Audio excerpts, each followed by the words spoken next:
भाई हाल ही में नीट का रिजल्ट आया और जैसे ही नीट का रिजल्ट आया हिंदुस्तान भर में काउंसलिंग को लेकर के होड़ लग गई। काउंसलिंग सुनने में जितना आसान लगता है ना, हकीकत में उतना ही कंफ्यूजिंग है। लोगों को समझ ही नहीं आता है कि कैसे करें, क्या करें। खैर, इसी मामले में राय लेने के लिए, इसी कंफ्यूजन को दूर करने के लिए आज पहुंची हूँ एक एक्सपर्ट के पास। डॉक्टर दिनेश नागपाल मेरे साथ मौजूद हैं, जो कई सालों से शैक्षणिक संस्थान चला रहे हैं और बहुत अच्छा एक्सपीरियंस इनके पास है। सर, स्वागत करती हूँ आपका हमारे channel. Thank you so much, बहुत बहुत धन्यवाद जी सर, नीट का रिजल्ट आने के बाद बहुत सारे कंफ्यूजन्स जो है काउंसलिंग को लेकर के बच्चों में क्रिएट हो जाते हैं। बात करें अगर इंडिया के अंदर काउंसलिंग को लेकर के, तो किस तरीके के कंफ्यूजन सबसे ज्यादा सामने आता है? देखिए, जो नीट का रिजल्ट आया उसमें जो 138 नंबर जिस बच्चे ने जनरल कैटेगरी के लिए लिए है वो दाखिले के लिए एलिजिबल है, और SC ST और OBC कैटेगरी के लिए 108 नंबर का बच्चा एलिजिबल है। अब अगर हम सरकारी मेडिकल कॉलेजेस की बात करते हैं तो जो बच्चा 590 बल्कि मैं तो कहूँगा 600 से ऊपर नंबर लिए हैं वो कहीं ना कहीं दौड़ में शामिल है, अन्यथा उसको वो दौड़ में शामिल नहीं है। अब काउंसलिंग क्या है? दरअसल मल्टीपल काउंसलिंग्स होती हैं जिसके कारण ये जो कन्फ्यूजन आप तक पहुंचा है, जो लोगों ने आपसे कहा कि मेरे से बात करें जी। तो काउंसलिंग में एक पहली ऑल इंडिया काउंसलिंग होती है जिसमें 15% कोटा रहता है सारे बच्चों का, सारे देश के बच्चों का।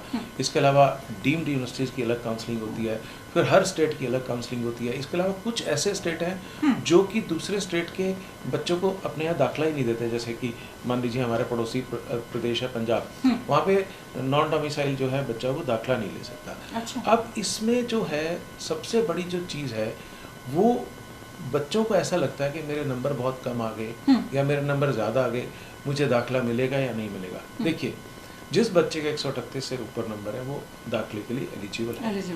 और जहाँ तक गवर्नमेंट सीट की बात करते हैं, अगर थोड़ी सी, क्योंकि इसमें सबसे बड़ी बात है ये जो काउंसलिंग है ये प्लानिंग से चली जाती है। होता क्या है कि बच्चे लापरवाही करते हैं, कभी कहीं डॉक्यूमेंट फिल नहीं किया या चॉइस फिलिंग नहीं की। सबसे जो महत्वपूर्ण काम है जहाँ पे हमारे जैसे लोगों की भूमिका रहती है वो रहती है चॉइस फिलिंग। तो चॉइस फिलिंग के कारण ऐसा भी हुआ है अंकिता कि आप हैरान होंगी कि हमने 550 नंबर वाले बच्चों को भी ऐसा देखा है कि आखिरी राउंड तक उनका दाखिला नहीं हुआ और बाद में उनका दाखिला हुआ। तो ये अगर थोड़ी सी प्लानिंग से करा जाए, एक ऐसे व्यक्ति की मदद ली जाए जो इस प्रक्रिया को जानता है, क्योंकि करने को कोई भी कर सकता है लेकिन सारी प्रक्रिया कॉम्प्लिकेटेड है, तो इंडिया की काउंसलिंग बहुत जल्दी शुरू हो जाएगी।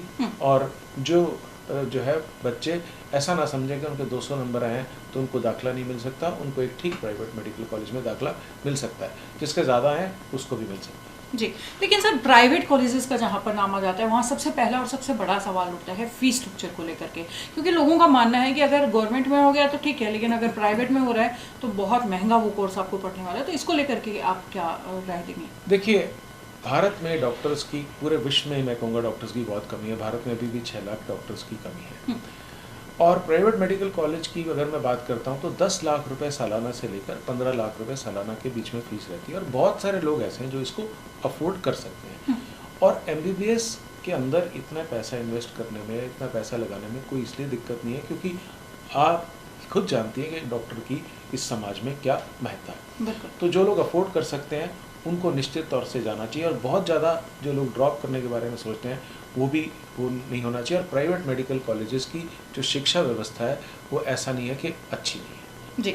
चलिए, ये तो बात हुई सर प्राइवेट कॉलेजेस की। उसके बाद बहुत सारा आजकल मैंने चलन देखा है कि पहले लोग जो है ना 1 साल ड्रॉप करना पसंद करते थे। आजकल एक नया ऑप्शन है ज़्यादातर लोगों के पास कि वो अब्रॉड से जो है स्टडी करना ज़रूरी समझते हैं, क्योंकि कहा यह जाता है कि अब्रॉड से स्टडी करना थोड़ा सा चीपर भी रहता है और एक आपका साल भी खराब नहीं होता है। तो उसको लेकर के आपका क्या सुझाव है? देखिए, MBBS अब्रॉड को लेकर मैं कुछ जो भ्रांतियाँ हैं देश में उनको दूर करना चाहता हूँ।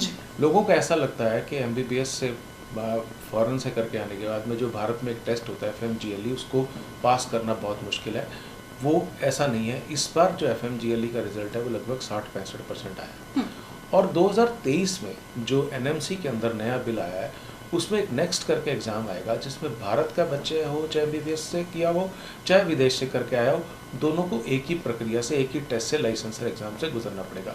इसलिए भारत के बच्चे का जो एडवांटेज है वो खत्म हो गया। अब विदेश में बहुत सारे अच्छे देश हैं, जैसे फिलीपींस है, जॉर्जिया है, फिर आपका कजाकिस्तान है, उज़्बेकिस्तान है, इसके अलावा पोलैंड के अंदर आप कर सकते हैं। बहुत सारे ऐसे कंट्रीज़ हैं और आप हैरान होंगे जानकर कि बहुत उच्च शिक्षा जो है 30-35 लाख रुपए में बच्चे आराम से बहुत अच्छे कॉलेज में एमबीबीएस कर सकते हैं, यहाँ तक कि इससे कम बजट में भी कर सकते हैं। पोलैंड जैसे विकसित देश में 50 लाख में एमबीबीएस हो जाती है। तो एमबीबीएस अब्रॉड को लेकर, एमबीबीएस विदेश को लेकर किसी को कोई भ्रांति में नहीं रहना चाहिए। ये एक बहुत अच्छा विकल्प है। अगर कोई छात्र इसको लेकर कंफ्यूज है तो कभी भी आके हमसे भारत के बारे में, विदेश के बारे में बात कर सकता है। हम उसको पूरी डिटेल से सारी चीज़ें बताएंगे। चलिए, ये तो बात हुई अब्रॉड की। उसके बाद सर, जैसा कि आपने कहा कि कुछ फिर भी बहुत सारे कन्फ्यूज़न ऐसे हैं जो बच्चों के दिमाग में बचाते हैं, तो आपसे कांटेक्ट अगर कोई बच्चा करना चाहे या किसी बच्चे के पेरेंट्स करना चाहें तो किस तरीके से कर सकते हैं? जी, मेरा जो ऑफिस है वो ओल्ड कोर्ट कॉम्प्लेक्स में है, और जिस नंबर पर आप चाहें, तो पहले मैं समझता हूँ कि आप एक नंबर पर कांटेक्ट करें, टाइम लेकर, अपॉइंटमेंट लेकर आएँ।